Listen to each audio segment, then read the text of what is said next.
Bonjour à tous, je vous retrouve cette semaine pour une recette de tarte aux fruits. Vous pouvez utiliser cette base et varier selon les fruits de saison. Je commence par réaliser une pâte sablée. J'ai besoin de farine, de sucre, de beurre, d'œufs, de vanille et de sel. Dans mon robot ou à la main, je sable le beurre coupé en dés et la farine.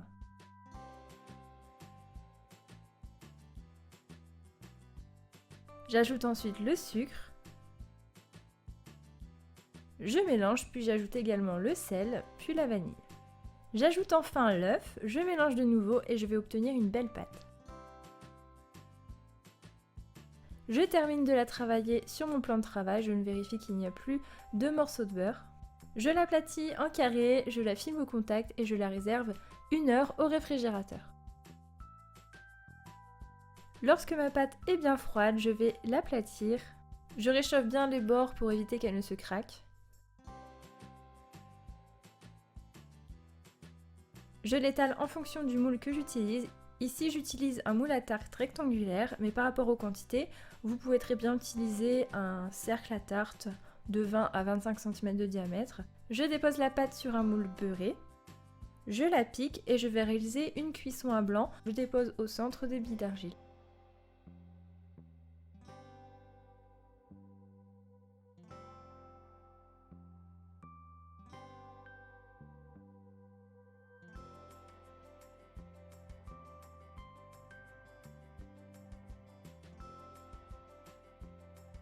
J'enfourne la pâte à 180 degrés. Au bout de 10 minutes, je retire les billes d'argile et je remets la pâte au four. Je la laisse cuire encore 10 minutes environ. Bien sûr, tout dépend de votre four. Je la laisse ensuite refroidir et je la démoule en la laissant sur une grille. Je réalise ensuite une crème pâtissière. Pour cela, j'ai besoin de lait, de jaune, de sucre, de fécule, de farine et bien sûr de vanille. Dans une casserole, je verse le lait et la moitié du sucre. J'ajoute également la vanille. Je mélange et je mets le tout sur le feu. En parallèle, je mélange les jaunes et le sucre. J'ajoute ensuite la fécule et la farine, je mélange de nouveau. Pour détendre un peu la préparation, vous pouvez ajouter un petit peu de lait chaud.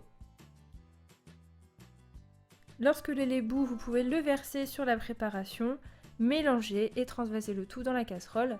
Vous la remettez sur le feu et vous mélangez jusqu'à ce que la crème épaississe. Vous laissez sur le feu encore 1 minute environ après ébullition. Je dépose la crème dans un récipient plat, je la filme au contact et je la mets tout de suite au réfrigérateur pour la laisser refroidir.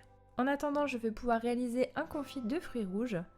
Donc j'ai besoin de fruits rouges, de sucre et de pectine. C'est très simple, je dépose les fruits dans une casserole, je verse également le sucre, j'en garde juste une toute petite partie. Je mets la casserole sur le feu, j'ajoute la pectine dans le restant de sucre, ça va me permettre de la mélanger plus facilement. Une fois à ébullition, j'ajoute la pectine et je remue 1 minute. Vous pouvez ensuite mixer le tout et passer la préparation au tamis. Je dépose le confit sur le fond de tarte. Et ensuite par-dessus, je dépose la crème pâtissière que je retravaille pour la détendre puisqu'elle aura bien refroidi.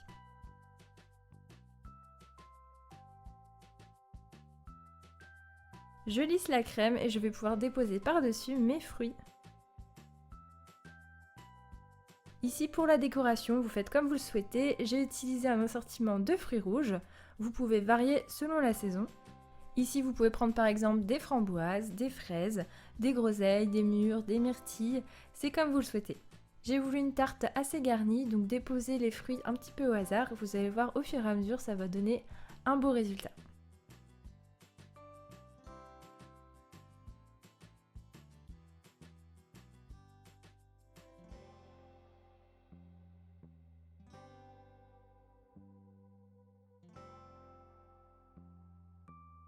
Je mets du nappage neutre sur les fraises. Et pour la petite touche de couleur, j'ajoute des petites feuilles de menthe. Et voilà, la recette est terminée, j'espère que cette tarte va vous plaire. Si c'est le cas, n'hésitez pas à liker la vidéo et à la partager. N'oubliez pas aussi de vous abonner à ma chaîne pour suivre toutes mes vidéos et me soutenir. Je vous attends aussi sur mes réseaux sociaux. Envoyez-moi vos photos si vous réalisez cette tarte et je vous dis à très bientôt pour de nouvelles vidéos.